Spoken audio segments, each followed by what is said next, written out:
पेश हैं Bollywood headlines. Singham again के लिए रोहित शेट्टी ने जो प्लान किया था उसमें से काफ़ी कुछ पूरा हुआ है और बहुत कुछ रह गया है। जैसे अजय देवगन की एंट्री, एक्शन, परफॉर्मेंस सब कुछ एक नंबर रहा। वहीं जिन्हें फिल्म की कमजोरी बताया गया वो अर्जुन कपूर, टाइगर श्रॉफ, अक्षय कुमार, इन तीनों ने माहौल सेट कर दिया। पर दो पुलिस वाले ऐसे भी हैं जिनके नाम की खूब हवा उड़ाई गई, दीपिका पादुकोण और सलमान खान, लेकिन कुछ भी चल नहीं पाया। इस मल्टी स्टारर फिल्म में कई बड़े चेहरे हैं। शक्ति शेट्टी के नाम पर खूब प्लानिंग भी की गई थी, लेकिन अंत में सब फेल हो गया। वहीं सलमान खान के कैमियो को लेकर जितना बज़ बना था वो भी एक तरह से काम नहीं आया, या यूं कहें कि उनका होना ना होना एक ही बराबर था, क्योंकि वो तो एंड में आते हैं सिर्फ 5 सेकंड के लिए। वो कहते हैं ना कि बिना देखे किसी भी चीज़ पर फैसला नहीं लेना चाहिए। फिल्में भी कुछ ऐसी होती हैं, कहाँ कब खेल पलट जाए कुछ पता नहीं होता। लेकिन किस बेसिस पर हम ये कह रहे हैं कि जिनके नाम की हवा बनी वही फुस पटाखा निकले? असल में कार्तिक आर्यन और विद्या बालन की भूल भुलैया 3 ने आते ही बॉक्स ऑफिस पर अब कब्जा जमा लिया है। शो हाउसफुल जा रहे हैं और फैंस को टिकट भी नहीं मिल रही है। ऐसे में चलिए जानते हैं कि रिलीज के बाद पहले संडे को इस हॉरर कॉमेडी फिल्म ने बॉक्स ऑफिस पर कितना कलेक्शन किया। अनीस बज़्मी की यह फिल्म माधुरी दीक्षित और तृप्ति डिमरी को भी लेकर आई है। अजय देवगन की सिंघम अगेन से कड़ी टक्कर मिलने के बाद भी भूल भुलैया 3 फैंस पर अपना जादू चलाने में खूब कामयाब रही है। सैकनिल की अर्ली ट्रेंड रिपोर्ट बताती है कि फिल्म ने तीसरे दिन करीब 33 करोड़ 50 लाख रुपए की कमाई की। 35 करोड़ 50 लाख रुपए की बॉक्स ऑफिस ओपनिंग करने वाली इस फिल्म ने दूसरे दिन थोड़ी सी ग्रोथ दिखाई और करीब 37 करोड़ रुपए का कलेक्शन किया। तीनों दिन इसके आंकड़े लगभग एक जैसे रहे। अब 3 दिनों के बाद फिल्म भूल भुलैया 3 का total box office collection 106 crore रुपए हो गया है। केवल 3 दिनों में फिल्म भूल भुलैया 3 ने 100 करोड़ रुपए के क्लब में धमाकेदार एंट्री कर ली है। इससे साबित होता है कि फिल्म लोगों को काफी पसंद आ रही है। दिवाली वीकेंड बॉलीवुड में काफी बड़ा होता है, जिसकी काफी अहमियत भी होती है। ऐसे में 2 बड़ी फिल्मों का एक ही दिन रिलीज होना बहुत बड़ी बात है।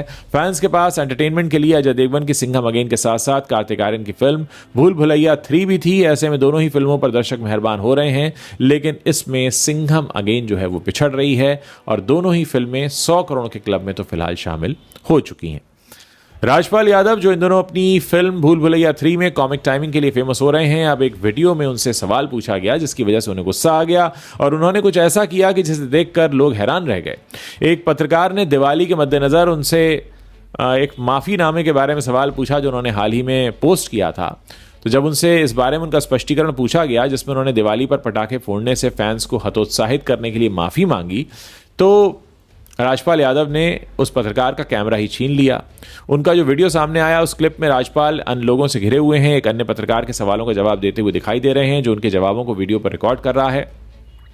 जब राजपाल से पूछा जाता है कि उनकी वर्तमान फिल्म का लाइनअप कैसा है तो वो कहते हैं कि उन्हें उनके फैंस को अब हर 1.5 महीने में फिल्म देखने को मिलेगी। इसके बाद पत्रकार राजपाल के दिवाली पर दिए गए हालिया बयान के बारे में पूछना शुरू करता है। राजपाल इस सवाल पर नाराज दिखते हैं और जल्द ही फिर फोन छीन लेते हैं। वीडियो शेयर करने वाले पत्रकार ने यह भी दावा किया कि राजपाल ने फोन फेंकने की भी कोशिश की, लेकिन फिर भी वीडियो रिकॉर्ड हो गया और अब सोशल मीडिया पर यह वायरल हो रहा है। इस हफ्ते की शुरुआत में असल में राजपाल ने अपने फैंस से इस दिवाली पटाखे न जलाने की अपील की थी, क्योंकि इससे वायु और ध्वनि प्रदूषण होता है, वो तो होता है। हालांकि विरोध के बाद उन्होंने अपनी अपील हटा दी और अपने सोशल मीडिया हैंडल पर एक नया वीडियो शेयर किया, जिस वीडियो में राजपाल ने हिंदी में कहा कि नमस्ते दोस्तों, दिवाली की हार्दिक शुभकामनाएं। 2 दिन पहले मेरे सोशल मीडिया हैंडल पर एक वीडियो शेयर किया गया था जिसे मैंने तुरंत हटा दिया है। दुनिया भर से जो भी लोग इस वीडियो से आहत हुए हैं उनके लिए मैं तहे दिल से माफी मांगता हूं। मेरी कामना है कि आप सभी दिवाली धूमधाम से मनाएं, स्वस्थ और बिजी रहें। जय हिंद, जय भारत। उन्होंने कैप्शन में यह भी कहा कि उनका इरादा दिवाली के जश्न को फीका करने का नहीं था। राजपाल को अनीस बज़्मी की फिल्म भूल भुलैया 3 में काफी प्रेज मिल रहा है। छोटा पंडित की भूमिका निभाते हैं, लेकिन दिवाली वाले मामले वो फंस गए हैं। मलाइका अरोड़ा ने अपने हालिया सोशल मीडिया पोस्ट को लेकर काफ़ी सुर्खियां बटोरी हैं। इंस्टाग्राम पर उन्होंने एक पोस्ट किया है जिसमें उन्होंने अपने इमोशंस कहे हैं ना कहने को लेकर। ये क्रिप्टिक पोस्ट है, उसको देखने के बाद फैंस अंदाज़ा लगा रहे हैं कि मलाइका अब अपने जीवन का एक नया चैप्टर शुरू करने जा रही हैं। उधर अर्जुन ने भी खुद को सिंगल बता दिया है। हाल ही में सिंघम अगेन के एक प्रमोशनल शो के दौरान उन्होंने इस बात की पुष्टि की कि उनका ब्रेकअप हो चुका है और अब वो सिंगल हैं। और इसीलिए लोग कह रहे हैं कि ये जो ना कहने वाला पोस्ट है क्या मलाइका ने अर्जुन के लिए लिखा है, क्योंकि मलाइका ने बिना किसी का नाम लिए इस इंस्टाग्राम स्टोरी को लोगों के साथ शेयर किया है। इस पोस्ट में उन्होंने उन चीज़ों को ना कहने के महत्व पर जोर दिया है जो आपकी एनर्जी को ख़त्म करती हैं। पोस्ट में लिखा है, नो, ये ऐसे समय में ऐसे लोगों, ऐसे स्थानों और स्थितियों को अस्वीकार करने के लिए शुरू करने का है जो ऊर्जा को खत्म करते हैं, यानी नवंबर की बात कर रही हैं वो। 1 नवंबर को ऐश्वर्या का बर्थडे, बच्चन परिवार का उन्हें विश ना करना, उसके बाद लोगों का कई तरह के सवाल उठाना, और फिर लोग उठाकर लाए हैं रेडिट पर एक बहुत पुराना ट्वीट जिसमें अमिताभ बच्चन ने कुछ कहा है ऐश्वर्या के बर्थडे पर। ये 2010 का है, जिसमें अमिताभ बच्चन अपनी बहू को शुभकामनाएं देने के लिए फैंस का आभार जता रहे हैं, बल्कि परिवार की तरफ से भी बता रहे हैं कि इस बड़े दिन को कैसे मनाया गया। ये 2010 का ट्वीट है कि उसमें लिखते हैं वो, सबसे पहले ऐश्वर्या को उनके जन्मदिन पर शुभकामनाएं देने के लिए आप सभी का धन्यवाद, और उन्होंने सभी का शुक्रिया अदा किया है। आप सबको बहुत प्यार, और देखिए कुछ ही सालों में ज़िंदगी कितनी बदल गई। उधर 2 नवंबर 2024 को 59 साल के हो गए शाहरुख खान ने इस खास दिन को मुंबई के बांद्रा स्थित एक बाल गंधर्व रंग मंदिर हॉल में मनाया अपने फैंस के साथ, और अपनी लाइफ को लेकर कई सारे खुलासे किए। इसमें से एक खुलासा उन्होंने ये किया कि स्मोकिंग वो उन्होंने छोड़ दी है।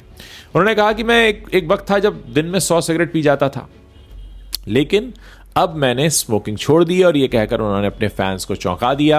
एक और अच्छी बात यह है, उन्होंने कहा कि अब मैं धूम्रपान नहीं करूंगा। उन्होंने बताया कि उन्हें सांस लेने में तकलीफ होने लगी थी, इस वजह से उन्होंने सिगरेट छोड़ने का फैसला किया। ये सुनकर इवेंट में मौजूद लोग उनके लिए तालियां बजाने लगे, जैसे उन्होंने कोई बहुत बहादुरी का काम किया हो। खैर, उन्होंने ये भी माना कि उन्हें लगा था कि सिगरेट छोड़ने के बाद उन्हें सांस फूलने की समस्या उनकी कम हो जाएगी, लेकिन वो अभी भी इस बदलाव के साथ तालमेल बिठा रहे हैं।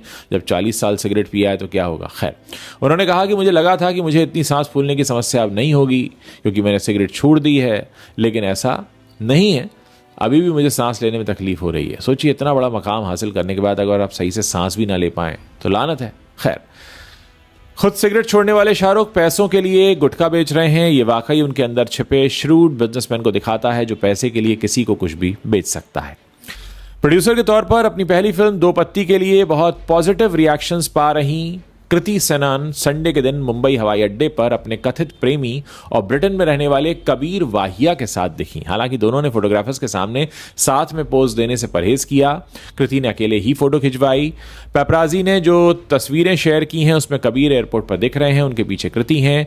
दिलचस्प बात यह है कि जब वो एक जगह के लिए रवाना हुए तो दोनों ने ब्लैक कलर की ड्रेस पहनी हुई थी। कबीर ब्रिटेन में जो एक ट्रैवल एजेंसी है उसके मालिक हैं कुलजिंदर बाहिया, उनके बेटे हैं, और world wide aviation and tourism के वो प्रबंध निदेशक भी हैं। उन्होंने रेजेंट यूनिवर्सिटी लंदन से बिजनेस मैनेजमेंट और मार्केटिंग सर्विसेज में स्पेशलाइजेशन किया है। और कृति दो पत्ती में फिलहाल चर्चा में हैं, और इस बीच उनकी लव लाइफ भी चर्चा में आ गई है कबीर बाहिया की वजह से। उधर इमरान हाशमी का बेटा भी चर्चा में है, जिन्हें सीरियल किसर का टैग मिला था। उनका अब बेटा भी कवर किया जा रहा है पेपराजी के द्वारा। और इमरान के जो बेटे, इनका नाम है अयान, उनके बारे में कहा जा रहा है कि वो अपने पापा से काफ़ी मिलते जुलते हैं। लाइमलाइट से दूर रहते हैं अयान, लेकिन जब पेपराजी के कैमरे के सामने आए तो ऐसा लगने लगा कि ये तो बिल्कुल इमरान की कार्बन कॉपी हैं। बांद्रा में कहीं उन्हें स्पॉट किया गया जहां वो डिनर के लिए जा रहे थे। बांद्रा में ही रहते हैं इमरान। मैं आपको बता दूं कि संजय दत्त के घर के सामने रहते हैं इमरान हाशमी। और ख़ास बात यह है कि दोनों ने एक ही जैसे कपड़े पहने हुए थे, और लोगों ने एकदम स्पॉट किया कि ये तो बिल्कुल एक जैसे लग रहे हैं। उधर अभिनेत्री फातिमा सना शेख के बारे में एक खबर है कि उन्होंने खुलकर एपिलेप्सी यानी मिर्गी की बीमारी के बारे में बात की है। उन्होंने कहा कि उन्हें विश्वास ही नहीं हुआ कि उन्हें कोई मानसिक बीमारी है। फिल्म फेयर के साथ ये इंटरव्यू है, उसमें उन्होंने कहा कि दंगल की शूटिंग के दौरान मुझे मिर्गी यानी एपिलेप्सी की बीमारी होने का पता चला। पहले तो मैं इनकार कर रही थी और मैं ये इस बात को एक्सेप्ट नहीं कर पा रही थी कि मुझे ऐसी कोई बीमारी हो सकती है, कि मुझे कोई न्यूरोलॉजिकल डिसऑर्डर हो सकता है। इसीलिए मैंने इसके लिए कोई दवा भी नहीं ली। मुझे डर था कि कहीं लोगों के सामने मुझे मिर्गी के दौरे ना पड़ जाएं। और मिर्गी के साथ बहुत सारे कलंक भी जुड़े हैं। लोगों को लगता है कि आप शायद ड्रग्स लेते हैं इसलिए हो रहा है, ऐसी तमाम चीज़ें कही जाती हैं। और फातिमा ने अपनी बातचीत के दौरान ये भी कहा कि वो अपनी दवाइयाँ अब समय से नहीं ले रही थी जिस वक्त दंगल शूट हो रही थी, और ये उस वक्त दवाइयाँ लेना भी नहीं चाहती थी, और वो लोगों से लड़ भी रही थी और दवाइयों से भी लड़ रही थी। उन्हें लगा कि सामान्य जीवन जीने के लिए उन्हें दवा की ज़रूरत नहीं है। फिर उन्होंने ये भी बताया कि उन्हें हफ्ते में 1 या 2 बार दौरे पड़ जाते थे। खासकर किसी इवेंट से पहले वो डर जाती थीं, स्क्रीनिंग से पहले डर जाती थीं। फिर उन्होंने पेपराजी को अपनी स्थिति के बारे में बताया और उनको ये समझाया कि मैं जहाँ भी आऊँ प्लीज़ फ्लैशलाइट का इस्तेमाल मत कीजिए। तो हो सकता है इसकी वजह से मुझे शायद दौरा पड़ जाए। और पेपराजी काफ़ी अंडरस्टैंडिंग रहे और उन्होंने उनके सामने ये फ्लैश का इस्तेमाल नहीं किया। कार्तिक आर्यन और तृप्ति डिमरी की फिल्म भूल भुलैया 3 सिनेमाघरों में रिलीज हो गई है। फिल्म को मिली जुली प्रतिक्रिया भी मिल रही है। इस बीच फिल्म के प्रमोशन के लिए तृप्ति डिमरी, कार्तिक आर्यन, विद्या बालन और फिल्म के डायरेक्टर अनीस बज़मी कपिल शर्मा के शो में पहुंचे। इस दौरान सुनील ग्रोवर ने तृप्ति डिमरी को फिल्म एनिमल में उनके बोल्ड सीन्स को लेकर कुछ सवाल किए। अब सोशल मीडिया पर सुनील ग्रोवर की काफ़ी आलोचना हो रही है। असल में सुनील ग्रोवर की जो क्लिप वायरल हो रही है उसमें सुनील ग्रोवर ढपली के किरदार में आते हैं। फिर वो तृप्ति से कहते हैं आप हो जो एनिमल फिल्म में थी। इसके बाद तृप्ति डिमरी कहती हैं हाँ मैं ही थी, देखा आपने मैंने क्या क्या बोला मेरे बारे में। इसके बाद सुनील ग्रोवर पूछते हैं ये जो आपने रणबीर कपूर के साथ किया मैं आशा करती हूं कि वो सिर्फ शूटिंग थी, ऐसा असली में तो कुछ नहीं था ना। फिर तृप्ति इस बात पर हंसती हैं और कहती हैं कि नहीं वो सच नहीं था। अब रेडिट पर वीडियो सामने आते ही सुनील ग्रोवर की काफ़ी आलोचना हो रही है। एक यूजर ने वीडियो पर कमेंट करते हुए लिखा ये कितना घटिया सवाल है, तृप्ति ने बहुत अच्छे से हैंडल किया। कपिल और विद्या भी तृप्ति के रिएक्शन को लेकर चिंतित नजर आ रहे हैं। एक दूसरे यूजर ने लिखा क्या ये रणबीर से कभी ऐसे सवाल पूछेंगे, क्या रणबीर से पूछेंगे कि वो सब सही में हो रहा था या यूं ही दिखाया जा रहा था। वाकई ये सवाल तो थोड़ा अजीब है। आज 4 नवंबर है। 1971 में आज ही के दिन तब्बू का जन्म हुआ, जिन्हें आप तब्बू के नाम से जानते हैं। उनका नाम तबस्सुम फातिमा हाशमी है। परवरिश हैदराबाद में हुई। उनकी ज़िंदगी के बारे में आपको कुछ खास बातें बता रहा हूँ कि इनकी जो शुरुआत हुई थी वो महज 10 साल की उम्र में हो गई थी। 1982 में इनकी फिल्म आई थी बाजार। ये पहली फिल्म थी तब्बू की जिसमें उन्होंने एक छोटा सा रोल प्ले किया था। फिर वो देवानंद की एक फिल्म आई हम नौजवान, इसमें दिखाई दी बतौर चाइल्ड आर्टिस्ट। तब्बू को सबसे बड़ा ब्रेक मिला तेलुगु फिल्म कुली नंबर 1 में मेन लीड रोल में, जिसमें उनके साथ वेंकटेश थे। वेंकटेश जिन्होंने करिश्मा कपूर के साथ भी एक फिल्म में काम किया था। बॉलीवुड में पहचान बनाने का मौका काफ़ी देरी से मिला, 8 साल लग गए अपनी पहचान बनाने में। संजय कपूर के साथ 1997 में प्रेम फिल्म आई थी जहां पर तब्बू की शुरुआत हुई और वहां कहते हैं कि तब्बू का एक इश्क भी शुरू हो गया था संजय कपूर के साथ। और वैसे बहुत से लोग जानते हैं कि तब्बू का एक बहुत लंबा इश्क रहा है नागार्जुन के साथ भी। आज क्योंकि उनका बर्थडे है 4 नवंबर है इसलिए हमने आपको उनके बारे में बता दिया। और एक और बात कही जाती है तब्बू के बारे में कि उनके करीब 100 निकनेम हैं। जी हाँ, उनके निकनेम भी काफ़ी मज़ेदार हैं। उनके निकनेम हैं टैब्स, टब्स, टूबी, टोबलर, टोबलरोन, ऐसे कई सारे उनके निकनेम्स हैं। और यहां तक कि उनके पास टोबलर और टोबलरोन नाम से ईमेल आईडी भी है। बाकी तब्बू को जाना जाता है उनकी बहुत ही इंटेंस एक्टिंग के लिए, एक 10 साल लंबे चले अफेयर के लिए, एक शादीशुदा हीरो के साथ उनका अफेयर नागार्जुन के साथ रहा, बड़ा खुल्लम खुल्ला रहा। हालांकि इस पर कभी खुलकर बात नहीं हुई लेकिन पता सबको था। फिर तब्बू का नाम साजिद नाडियाडवाला से भी एक वक्त में जुड़ा था। मीडिया रिपोर्ट्स की माने तो काफ़ी ये लोग भी काफ़ी करीब रहे हैं। तो कुल मिलाकर ये थी इस वक्त की बॉलीवुड टॉप 10 हेडलाइंस।